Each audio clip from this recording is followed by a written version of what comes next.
What is that? It's like a really fast, tiny deer.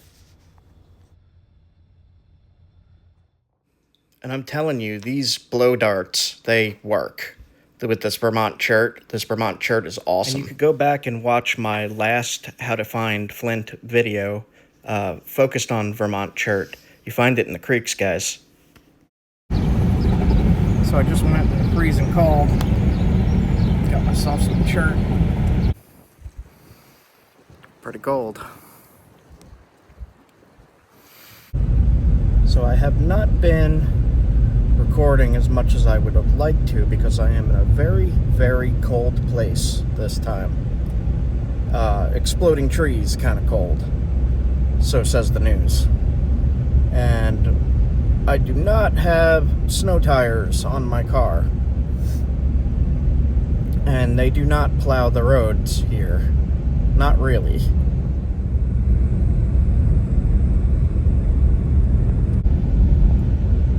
So I went down to a spot. It's negative 16 right now. And I went down to a spot. It's 5 in the morning. I went down to a spot that I know has some chert. And I found some really good stuff. And I was testing it a little bit ago.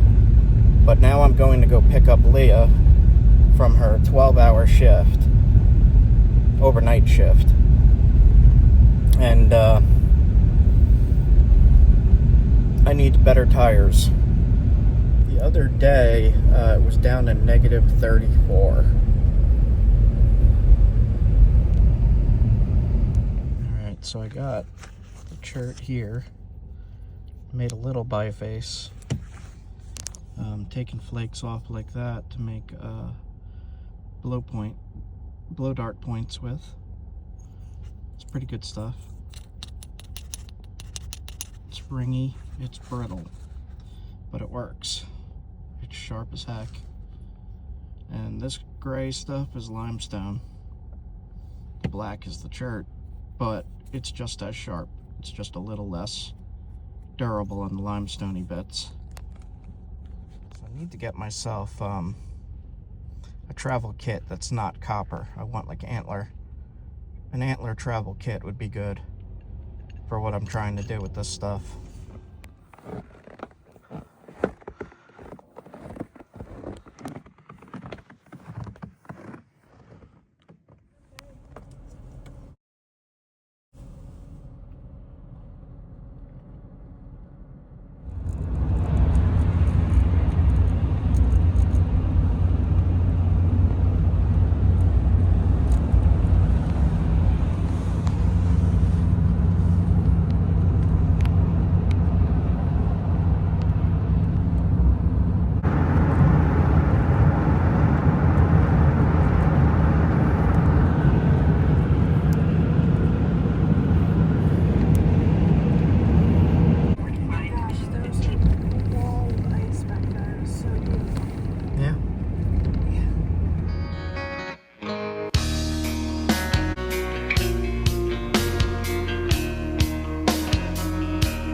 Look, I see it. got it on video. Oh man, wow. Yeah, that pink's really coming out. Mm-hmm. Can you see? Oh my god, it's freezing. It's so cold.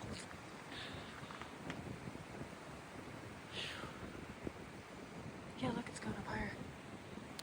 Yeah. Oh my gosh. Okay.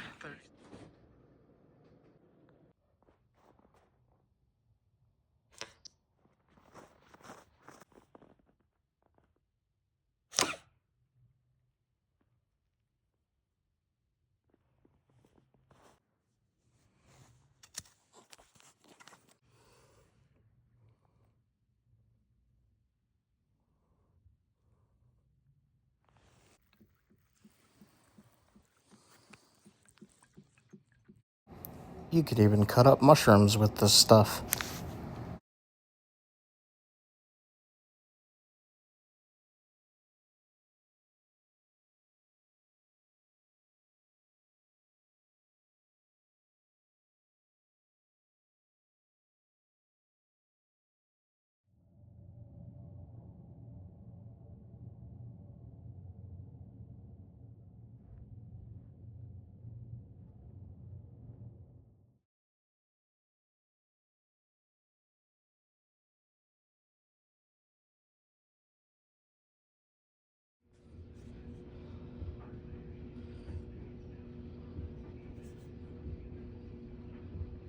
Can't really see the flaking on it, unfortunately. I did some pretty cool flaking on it. There, you can see it a little bit.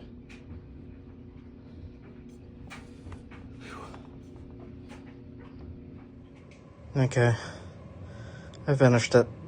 I'm gonna be sore. This stuff's crazy.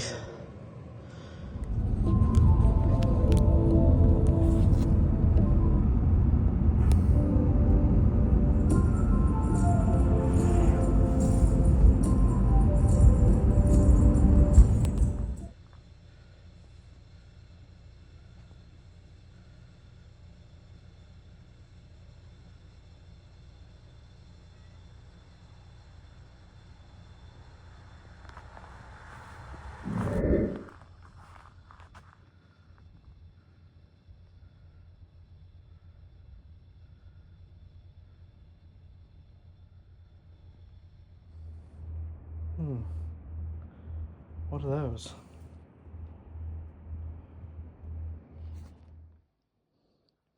It will not flute. It's good otherwise, but it will not flute. This kinda did.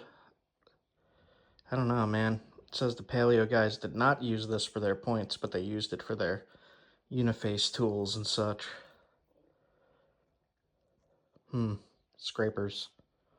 I'd use it as a point. It just doesn't flute. I got it in the sink here.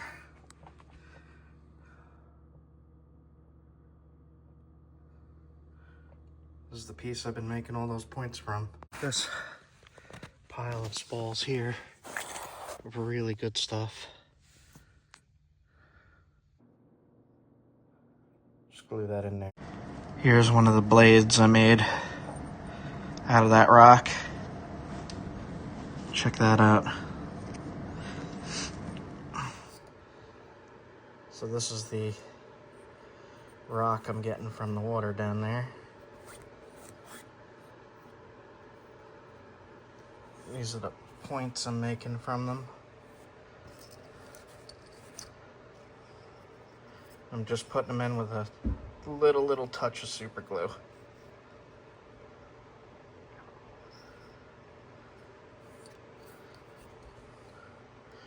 Jasper's checking them out. They're all pretty much the same. They're all those fox points. I made myself a little quiver here. Just like that.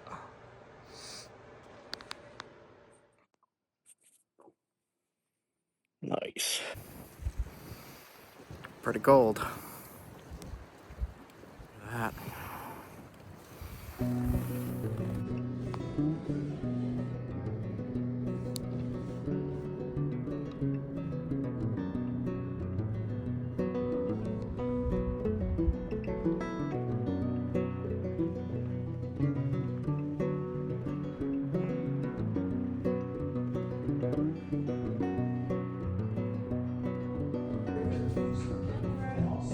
So I just made this. Let me get it to focus.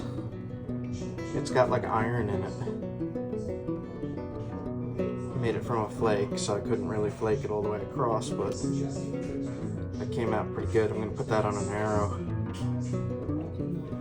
It's heavy. Crappy rock. All right, guys. As you can see, it's super warm weather. Now, maybe not. I better put some clothes on. So as you can see, it's cold up here in the Arctic. Might as well be. It's I'm up by Canada.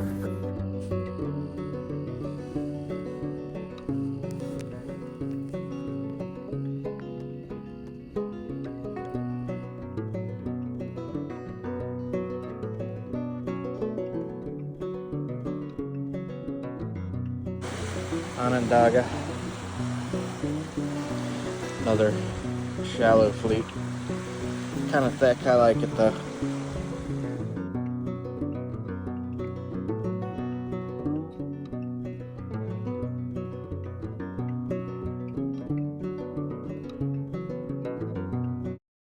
Then let's take a little rewind to the start of fall when I first started finding this stuff. Well, this stuff naps. I'm not sure that that is chert. It rings. This is it. I don't know what this is. Let me just show you a fresh flake taking off this stuff. Hold on. Alright, so fresh flake taken off. Super ringy. It naps really nice. It's kind of rough. The flakes go pretty far, but it's also kind of platy.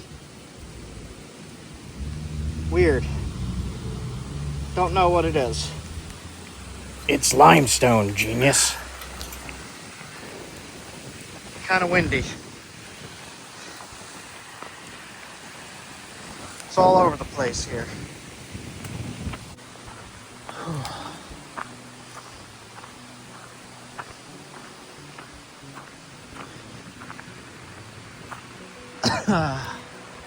There's lots of rock down there. All looks like the same stuff. Let's go check it out.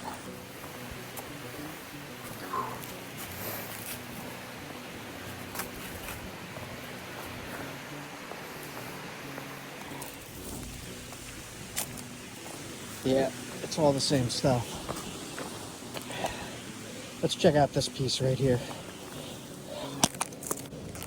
Yeah, it's the same stuff. It works. So all over the place here. Looks like high quality. Right at this beach. Looks like all high quality basalt. I don't think this is chert.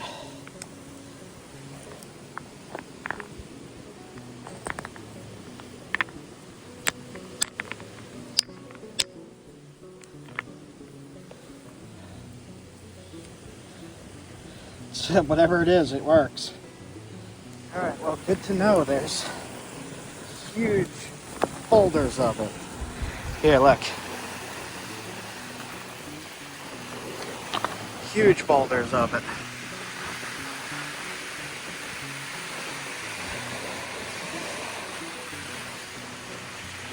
Alright, so that's some kind of high quality limestone. It definitely naps, it's definitely sharp, it's pretty sturdy, and it's super ringy. So I'll mark this spot. Nice, man. Ooh. Now that I'm looking at this, this is definitely limestone. But it's sharp and sturdy limestone, so this would work. See the flakes? Alright, here is a good example. I'm going to put it right here so you can see.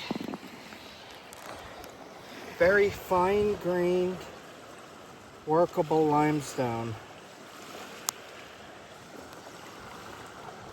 I'll try hitting right here.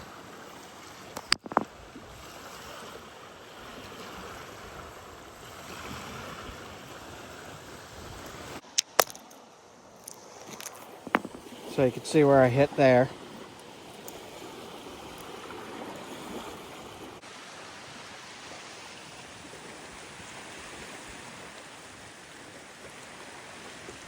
Alright. We are going to take a piece.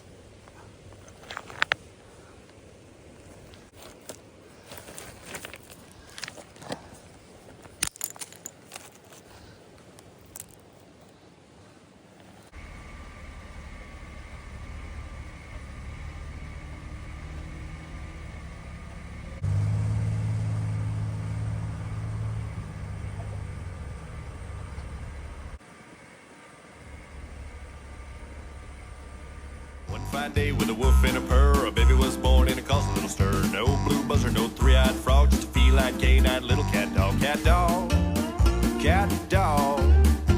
Hello. Limestone.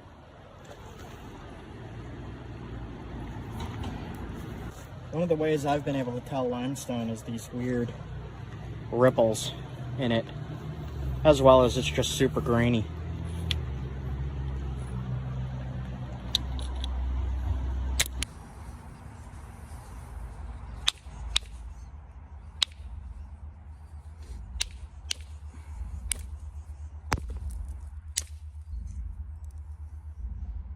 first thing I'm going to do is spall this down and biface it using a copper billet from my flint knapping kit.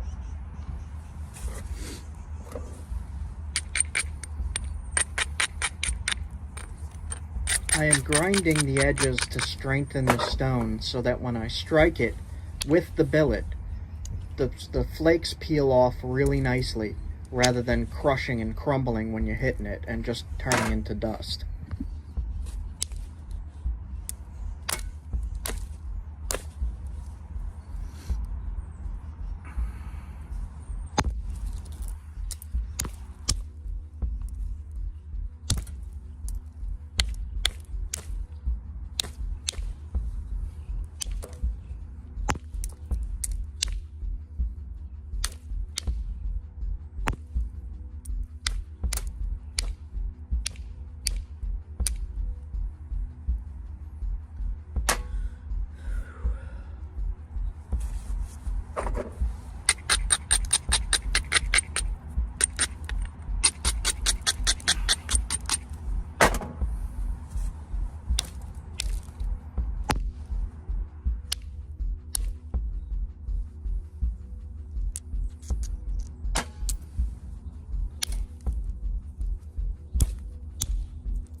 The next step is I'm going to use my Ishii stick made from Delron and a copper nail to drive smaller flakes off the biface. And I'm going to use this by placing the copper nail on platforms and striking with either the moose antler or the billet, which drives the flakes further than just my plain hand can do.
Each time you strike the point, you are removing material and making the biface smaller and smaller. So this takes some careful planning to what kind of spear point, arrowhead, or knife that you want. In this case, I'm going for a long dart point.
start shaping the point, you're going to want to flip the point back and forth, zigzagging, to make the edge able to be even.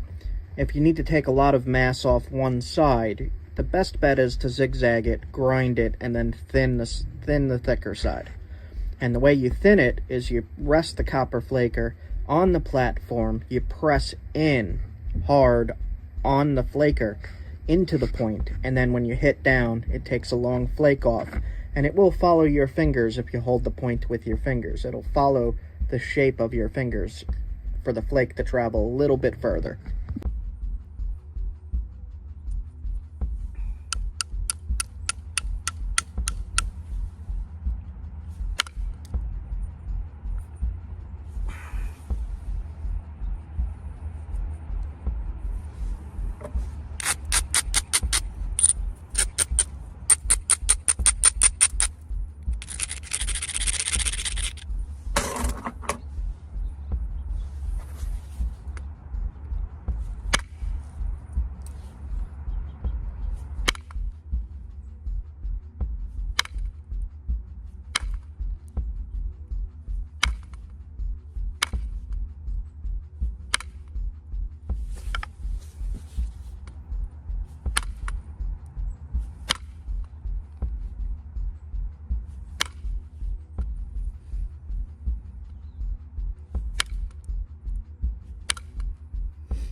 At this point, I am going to switch to pressure flaking with a caribou antler flaker and a copper flaker.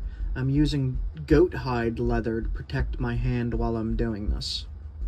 Pressure flaking is the same as indirect flaking, except you're pushing the pressure in and down with your wrists, shoulder, and legs.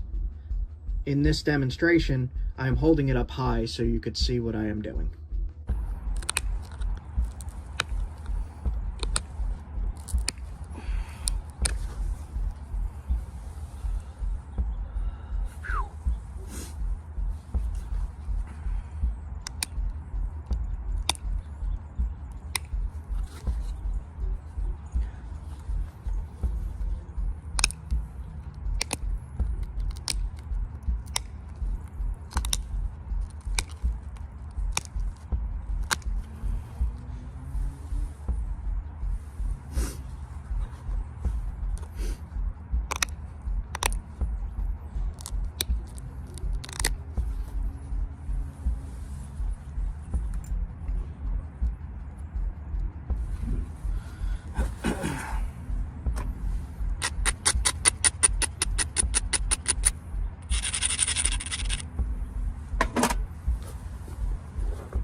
Here I will use a smaller copper billet to drive off smaller flakes. As the point gets thinner, you're not going to want to use a heavy billet. It has a high chance of snapping it in half.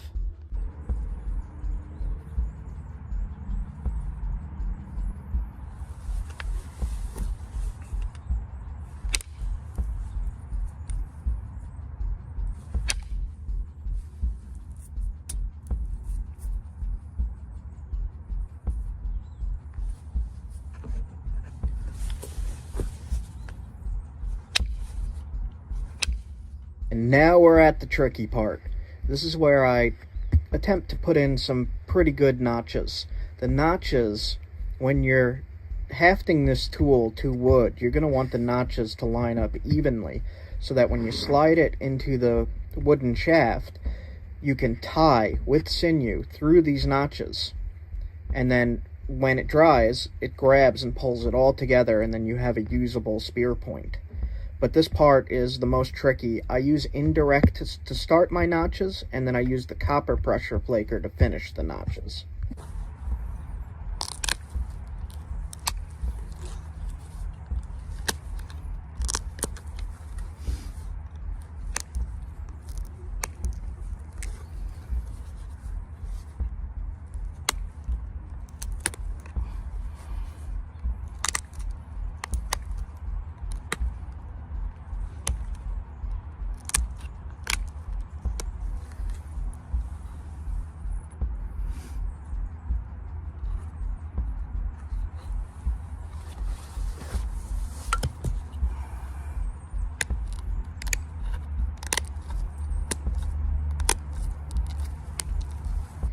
Now, because this is limestone, when pressure flaking, it is likely to crush and crumble when you're flaking. It's going to be very hard to get long flakes when pressure flaking. You're better off using indirect. But when you're pressure flaking it, you'll notice that it almost kind of bevels the edge a little bit. And you'll see what I mean towards the end. I do wind up grinding the edge and pressure flaking it, ishy stick indirect flaking it in order to make it thinner. But you'll see what's going on here in a minute, and you'll see that this is getting sharper and sharper and thinner and thinner.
I'm doing some final sharpening on this and just finishing the shape. And as you can see, this is a really difficult material. But if you need local stone, limestone is a good choice for making spear points, arrowheads, and knives. It's just as sharp, it's just a little more brittle. But as you can see here, this is a beautiful, wicked, deadly point.